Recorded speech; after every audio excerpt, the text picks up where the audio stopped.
Bom dia.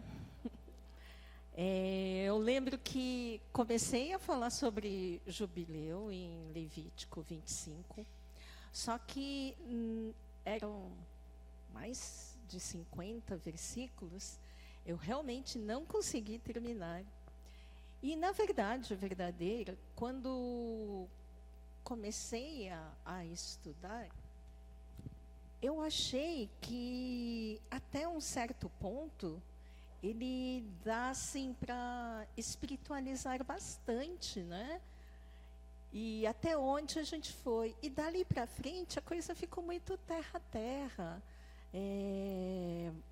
material mesmo. Eu pensei, será que já não foi o suficiente? Mas como fica aquele negócio? Começou, tem que terminar, né? E eu tenho um pouco desse toque, então vamos terminar. E aí essa semana eu fiquei estudando mais ainda a segunda parte. Eu estudei a segunda parte, mas foi assim, tanto quanto o começo. Só que dessa vez eu estudei mais focado. E aí eu descobri que realmente nosso Deus, ele é muito grande e ele tem muito para falar com a gente, né?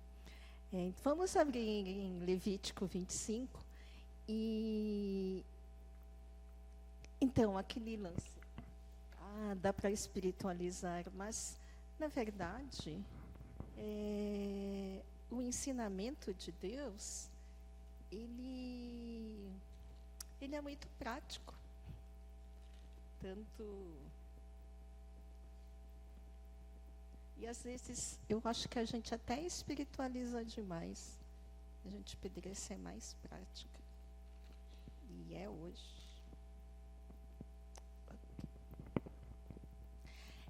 Por que Deus instituiu o jubileu? A gente está estudando, mas é bom a gente abstrair um pouco e pensar. Por que Deus instituiu tantas festas, festa da trombeta, festa da cabana, o candelabro tem que ser assim, e a cortina tem que ser assado. E aí foi Deus que instituiu o jubileu, era da vontade de Deus que tivesse esses 50 anos, né? E aí, sim, não que o povo de Israel ele tivesse algo de especial para que fosse escolhido por Deus, mas porque Deus escolheu, mesmo sendo uma pequena nação que ainda iria nascer quando foi dado Levítico, e por isso que ele é especial. Então, vamos entender bem. Não é porque Israel é especial que foi escolhido por Deus. Mas porque Deus escolheu, então Israel teria que ser especial. E para ele ser especial, ele teria então leis diferentes, vai ser leis totalmente diferentes dos seus vizinhos. Ele teria que ter um comportamento, um procedimento e até festas diferentes dos seus vizinhos. Então, Deus, ele queria uma nação separada, porque ele é o Santo Deus. Vamos lá. Levítico 25, a gente já viu o versículo 1 até o versículo 7, a gente viu que além do sábado de dias, né, segunda, terça, quarta, tem também o sábado de anos. Então, o 7º ano é o ano sabático. Ok.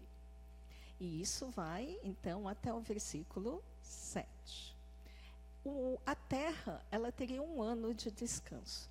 Mas, a partir do versículo 8, é que tem o ano do jubileu. No versículo 8, então, contem 7 semanas de anos. 7 vezes 7 anos. E estas 7 semanas de anos totalizam 49 anos. E aí, no 50º, né, no 50, é que seria do jubileu. eu já percebi que quando eu estou muito cansada, não adianta 3 dias de descanso. É lógico que fim de semana é bom, me ajuda, né? Mas não é o suficiente. Aí eu já percebi que eu precisava pelo menos 5 dias. Só que o tempo foi indo, e aí eu vi que 5 dias para mim não estava suficiente. Nem que eu começo a sair e a cabeça começa a ficar mais espairecida, já tenho que voltar. E hoje eu percebo que eu preciso de pelo menos uns 15 dias para poder sair e retornar bem.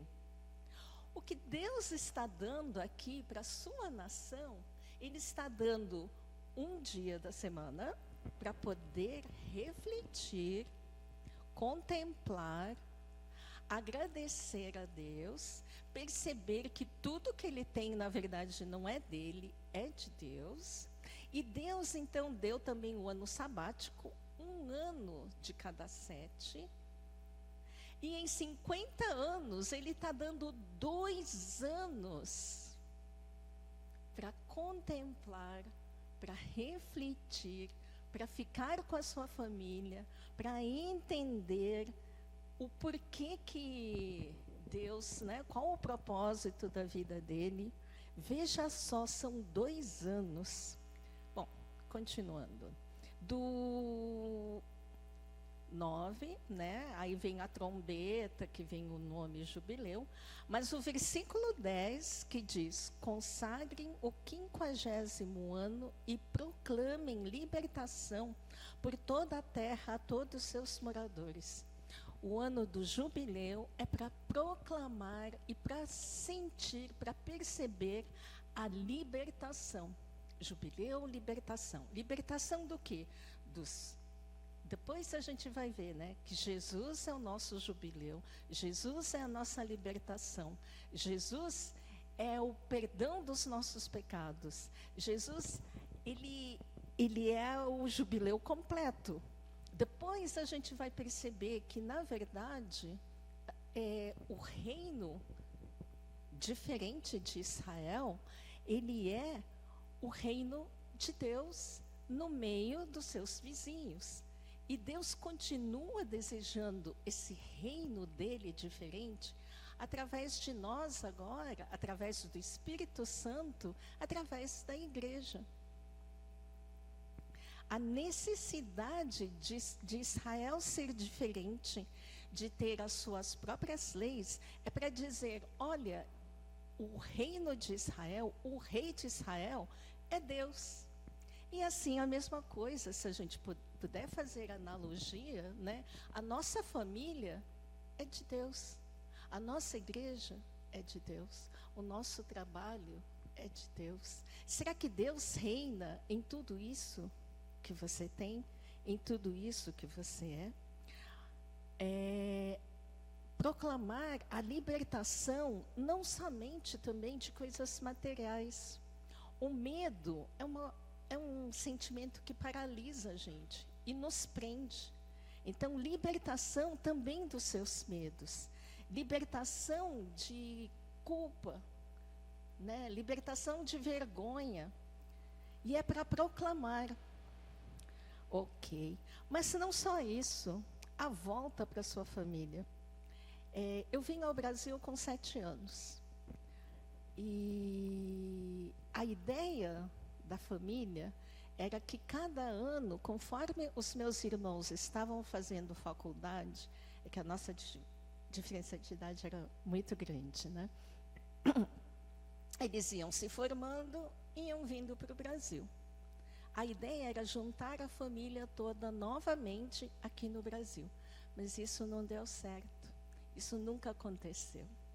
E desde pequenininha, né, a minha mãe, ela fez um modelinho de oração para mim. E esse modelinho de oração tinha uma frase que pedia para que a família ficasse completa aqui, que a família se juntasse, né? Mas eu tive um irmão que acabou emprestando o dinheiro dele, que era da faculdade, para outra pessoa, e aí ele acabou não se formando, e ele acabou ficando lá. E eu tenho uma irmã que o meu sobrinho nasceu com problema de falta de oxigênio, e o Brasil ele não aceita imigrantes com um certo nível de deficiência. Então ela, para não abandonar o filho, acabou ficando lá, e esse meu irmão que não se formou na faculdade acabou ficando com essa minha irmã. Enfim, um irmão desaparecido. No fim, a nossa família não se juntou. Mas aqui, o plano de Deus, conforme no versículo 10, não só proclamar a libertação, a continuação este lhe será um ano de jubileu, quando cada um de vocês voltará para a propriedade da sua família e para o seu próprio clã. Já imaginou que legal? Você juntar todo mundo, né, tudo de novo, e é uma festa, é um momento de riso, e também não precisar semear, né? E confiar em Deus, porque diz no versículo 21, saibam que eu lhes enviarei a minha bênção no 6º ano, e a terra produzirá o suficiente para 3 anos. Já imaginou? Você ter 3 anos suficiente de reserva de emergência? Eu falo assim porque, né, a gente... o Mário já conseguiu se aposentar. Eu vou pelo INSS no fim do ano. E aí eu fico aprendendo como que é, como que não é. Finalmente, aos 61 anos de idade, ter educação financeira. E a primeira coisa é você pagar as suas dívidas. Glória a Deus, não temos dívidas. E o segundo passo é você ter a sua reserva financeira. E a partir daí é que começam os seus investimentos. Bom, a reserva financeira deles, nesse caso, os educadores financeiros falam que a gente tem que ter pelo menos 6 meses. Tem gente que fala 12 meses, tem gente que fala 24 meses. Mas aqui, Deus iria dar para eles o suficiente para 3 anos. Por quê? O 49º, né, que já é o descanso sabático mesmo, o jubileu 50º, e no 51º ano você só iria semear. Você teria que comer então da colheita anterior. Então seriam 3 anos. Olha como Deus é bom, é amoroso, é poderoso e supre todas as nossas necessidades, e também Ele dá segurança. No versículo 18, pratiquem os meus decretos e obedeçam às minhas ordenanças, e vocês viverão com segurança na terra. Que nação é essa? Junto com a minha pesquisa de aposentadoria, os americanos, eles não conseguem viver com menos de $2.000 por mês. Eu conseguiria facilmente. Por pessoa, mas eles não conseguem. E aí eles começam a morar no carro deles e tem cada um seu problema. Aí depois eles descobriram que se eles forem morar na Tailândia, no Vietnã, com $1.000, veja bem, com $1.000 eles teriam uma vida de um rico. Né? E é verdade, o custo de vida nesses países, inclusive na Indonésia, com R$5 você come muito bem. Sim, não é um restaurante de luxo, tudo, mas dá para viver. Então eles ficam super felizes, porque com $1.000, que para eles é uma pechincha, eles conseguem ter o que eles não teriam nos Estados Unidos, eles teriam no Sudeste Asiático. Que país é esse, hein? Aí, a nação de Israel, ela tem essa segurança. Ela tem exatamente aquilo que os vizinhos de Israel veriam, iriam falar: está aí uma nação legal para me aposentar. Está aí uma nação segura. Está aí uma nação em que Deus é o rei. E eu gostaria de ficar nessa nação. Olha só. E é isso que a gente vai ver daqui para frente. Porque eu terminei mais ou menos no versículo 28 com os cálculos. Lembra? Na verdade, o povo de Israel não pode comprar e vender terra. Por quê? O fundamento é que Deus é o dono de tudo.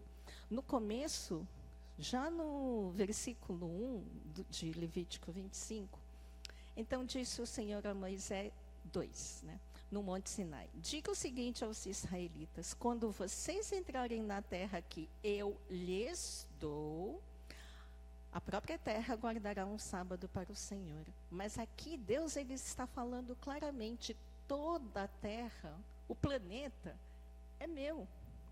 Vocês ficam aí fazendo negócio, ok. Vocês podem até arrendar, mas não pertencer, porque pertence a mim. E aqui, então, no versículo 25 até 28, é como calcular. Lembra que eu falei que no primeiro ano ele vai valer o valor total, cheio. No segundo ano, ele vai valer menos. Ai, que legal. Aqui no Brasil, você compra, você investe em imóvel, porque você espera que daqui a 15, 20 anos aquele imóvel, já tenha um valor assim muito maior. Lá não, o tempo passa e o valor vai ficando menos. E no final, ele volta para o dono. Então, por que Deus fez isso? Por que faz desse jeito, Só no versículo 25. Se alguém do seu povo empobrecer e vender parte da sua propriedade, seu parente mais próximo virá e resgatará aquilo que o seu compatriota vendeu. Se, por acaso, nessa nação de Israel, alguém ficar pobre, no plano de Deus, plano perfeito para o reino de Israel, se por acaso alguém empobrecer, a família vai ajudá-lo. A família vai resgatar o que ele perdeu. Primeiro, o parente mais próximo. E aí, agora sim, versículo 35 diz: se alguém do seu povo empobrecer e não puder sustentar-se, ajudem-me como se faz ao estrangeiro e ao residente temporário, para que possa continuar a viver entre vocês. Ok, aquela pessoa que empobreceu na nação de Israel não tem família nenhuma para poder resgatar, para poder ajudá-lo a não... ele vai continuar pobre se depender de alguém da família, porque ele não tem mais família. Então, o próximo pode ser o vizinho, pode ser qualquer pessoa, então, vai ajudá-lo, ajudem-no, como se faz ao estrangeiro, ao residente temporário. No 36, não cobrem dele juro algum. Mas por que tudo isso? Mas temam o seu Deus, para que o seu próximo continue a viver entre vocês. Então, a continuação do jubileu são leis que Deus deu para que realmente essa nação seja uma nação super agradável, que todos queiram que o rei seja Deus. 38, eu sou o Senhor, o Deus de vocês, que os tirou da terra do Egito, para dar-lhes a terra de Canaã e para ser o seu Deus. Essa é a base de tudo. Então, se a gente pensar, fazendo analogia na igreja, para o seu jubileu, a base de tudo, Deus deu essa igreja. Deus é o rei dessa igreja. E ele, incrivelmente, ele fala em coisas muito, muito práticas. Porque já no 39, repete novamente: se alguém do seu povo empobrecer. O cuidado de Deus para os pobres é gigante. Ele faz leis. Repetiu 3 vezes nesse capítulo. E a gente já sabe que tudo aquilo, né, quando se repete, é para chamar a atenção. Pode ser que seja aquilo realmente o alvo. E se vender algum de vocês, coitado, de repente ele não tem família, não chegou nenhum vizinho para ajudá-lo, e ele teve que se vender como escravo. Então, tá bom, vamos ter aqui um israelita trabalhando, contratado, como se fosse um servo, e pode ser até mesmo ele e a família dele, de acordo com o versículo 41. Mas Deus fala: não dominem impiedosamente sobre eles. Por quê? Mas temam o seu Deus. Toda a lei é baseada no temor a Deus. E se por acaso, e isso sem esquecer que no jubileu, esses que estão trabalhando como servo, eles serão soltos, né? E se por acaso as nações vizinhas olharem para Israel e falarem: tá aí, gostei, eu quero ir para essa nação. Serão eles aceitos? Estranhamente, sim, sim. E não só isso, esse estrangeiro que for para Israel, não só ele pode ser aceito, como ele pode até enriquecer. Versículo 47. Se um estrangeiro ou um residente temporário entre vocês enriquecer e alguém do seu povo empobrecer e se vender a esse estrangeiro ou alguém que pertence ao clã desse estrangeiro, então, não somente é que eu sou estrangeira, né? Tudo bem que naturalizada brasileiro, mas para mim esse negócio fica muito na minha cabeça. Se você vai para um país, aí você tem até a possibilidade de enriquecer na nação de Israel e não só de ficar rico, como o próprio israelita de lá, ele pode até ser o seu servo, mesmo você sendo estrangeiro. A lei de Deus, né? Deus estava prevendo tudo isso, mas manterá o direito de resgate mesmo depois de se vender. Um dos seus parentes poderá resgatá-lo, ou tio, ou primo, qualquer parente próximo. Mas se mesmo esse israelita que está trabalhando para o estrangeiro, ele também puder enriquecer, ele mesmo pode se auto-resgatar. Então, sobre o ponto de vista de Deus, todos poderiam, sim, prosperar, mesmo sendo servo. E tudo porque, no versículo 55, eu sou o Senhor, o Deus de vocês. A importância de se preocupar com as pessoas mais vulneráveis, está tudo aqui. Temos 2 exceções. Estranho, né? Tem 2. Eu não falei, mas tem. Eu até fechei porque eu vi o tempo e já está. Pensei, vou ter que pregar 3 vezes. Eu acho que não. Segura mais um pouco e pode ser que eu feche então agora. Versículo 29. Existe exceção de não ter jubileu, de não devolver as coisas compradas. Se um homem vender uma casa, no versículo 29, numa cidade morada, terá o direito de resgate até que se complete 1 ano. 1 ano a pessoa que vendeu pode desistir e comprar de volta. Nesse período poderá resgatá-lo. 30. Se não for resgatada antes de se completar 1 ano, a casa da cidade morada pertencerá definitivamente ao comprador e aos seus descendentes. Não será devolvida no jubileu. Existem espertinhos? Existem. Está previsto que poderá existir? Está. Mas Deus continua cuidando dos mais vulneráveis. 31. Mas as casas dos povoados sem muros ao redor serão consideradas campo aberto.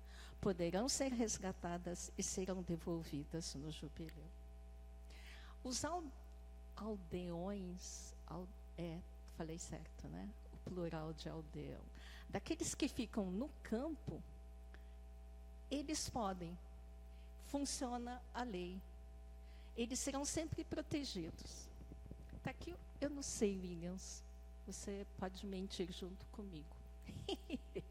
Mas, assim, quem é empregado urbano, ele tem até 5 anos para reclamar do seu empregador. 2 anos? Uau! Na minha época, eu acho que quando eu estudei era assim. E o trabalhador rural? Quantos anos prescreve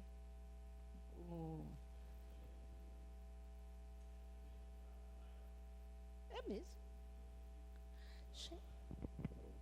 É mais tempo, né? Gente, a lei mudou. Na minha época, quando eu estudava para concurso, não prescrevia. Não prescrevia para o trabalhador rural. Por quê? Proteção ao mais vulnerável. Porque o rural, ele pode não entender muito bem sobre a lei, ele só vai poder saber que ele poderia ir na justiça contra o seu empregador muitos anos depois.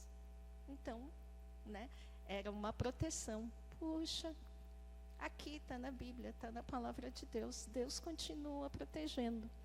E existe uma outra exceção também sobre jubileu e sobre imóveis. 32. No caso da cidade dos levitas, eles sempre terão direito de resgatar suas casas nas cidades que lhes pertencem. Então, os levitas, na divisão de Israel, dos filhos de Jacó, eles não tiveram um terreno, um estado, assim, por exemplo, Judá, né? Benjamim, Efraim, Manassés. Eles tinham, então, o seu terreno, a divisão toda direitinho. Os descendentes de Levi, os levitas, não tinham. Mas eles tinham cidades dentro de cada um desses terrenos dos irmãos. Seriam 11 irmãos, 12, porque o filho de José foi dividido em 2. Essas propriedades dos levitas, versículo 33. Assim, a propriedade dos levitas, isso é, uma casa vendida em qualquer cidade deles, é resgatável e deverá ser devolvida no jubileu, porque as casas das cidades dos levitas são propriedades deles entre os israelitas. Mas as suas pastagens pertencentes às suas cidades não serão vendidas, são propriedades permanentes deles.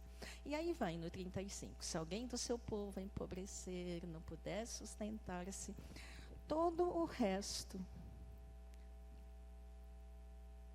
é Deus cuidando dos mais vulneráveis, é Deus cuidando dos pobres, é Deus cuidando da possibilidade se algum de vocês empobrecer. Minha pergunta é, engraçado, eu já escrevi aqui, tá? Então, não é porque o pastor falou sobre a calçada, a rua, mas eu já escrevi aqui. Uma vez isso aconteceu também, assim como testemunho de uma pessoa que eu estava evangelizando na rua, e Deus falou, escreve isso. Escrever? Escreva o que você está pensando. Então, tá bom, Deus mandou, eu escrevi. Aí, depois, naquela semana, eu estava evangelizando uma senhora na rua, e eu falei, Deus tem uma mensagem para você. Como assim? Olha aqui, eu escrevi esse daqui e é para você. E é legal porque eu escrevi antes, porque tem data, né? eu não teria como inventar de escrever aqui, tava. E aí, realmente, ela chorou e orou e percebeu o grande amor de Deus. Mas eu escrevi aqui como está a rua que você mora. O que você está fazendo pelo seu próximo? A nossa vida com Deus é sobre pessoas. O jubileu por si,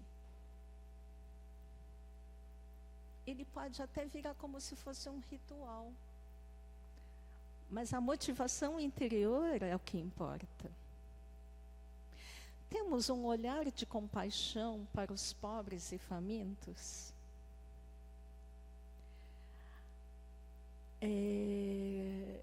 O que você está fazendo pelo seu próximo?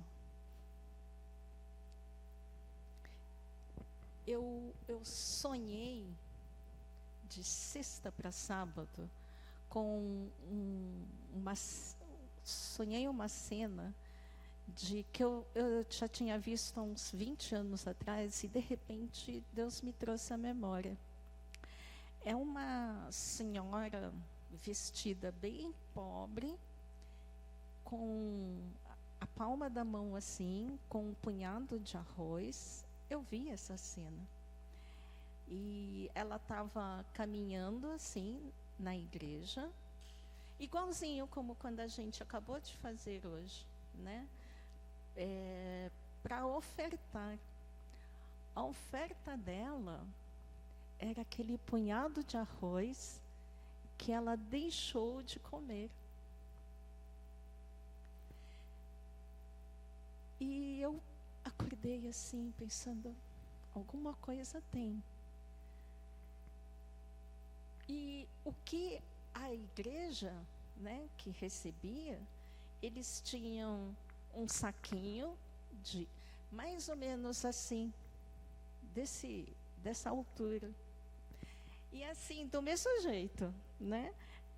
Canta música, os membros vão todos felizes para frente. E eles vão assim, com esse punhado de arroz que eles deixaram de comer, eles separaram. Toda vez que eles iam comer, eles separam. É porque, vocês sabem disso, né? Existe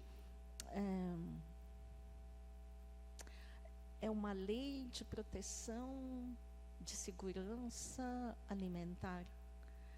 Mas o tanto que você ganha de arroz é o tanto que você consegue pegar.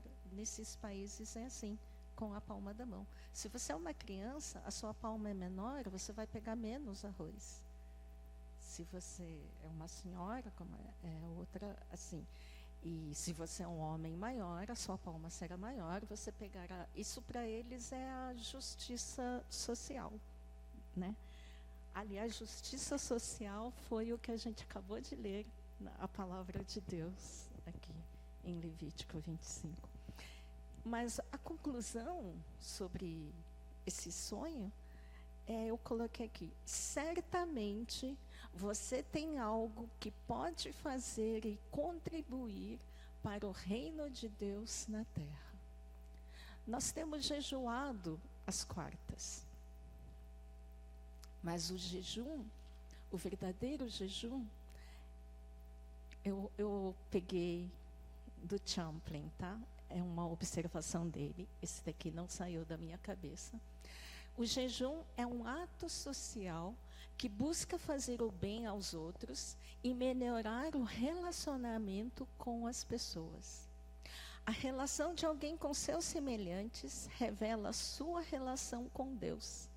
Quando os frutos estão presentes, justiça social, misericórdia, aí Deus ouvirá. Esse é um comentário de Isaías 58, de 1 a 10, que depois, um outro dia, vamos estudar mais um pouquinho. Mas, então, fica essa pergunta. Jejuar é maravilhoso, mas se a gente não orar e não acompanhar com ações, é passar fome. E Deus espera, última frase, Deus espera uma atitude, uma ação de amor. Quando olhamos além de nós mesmos, isso baseado em Isaías, a nossa treva interna é dissipada. Então, que a nossa igreja seja vista pela vizinhança como uma igreja em que dá vontade de fazer parte, porque Deus é o Rei. Vamos orar. Deus bondoso, muito obrigado, porque o Senhor fala com a gente o tempo todo. Muito obrigado pela tua palavra. Muito obrigado porque aquilo que o Senhor começa, o Senhor completa e termina. Muito obrigado, Senhor, porque o Senhor ama muito essa igreja. Durante todo esse tempo, esses 50 anos, os pequenos flashes que a gente pode observar, a gente pode ver a tua boa mão sobre ela, fazendo muito mais do que além a gente pode imaginar. E confiamos, Senhor, que assim será daqui para frente também, sempre como uma luz no meio de onde o Senhor nos colocou. Muito obrigado por isso, em nome de Jesus. Amém.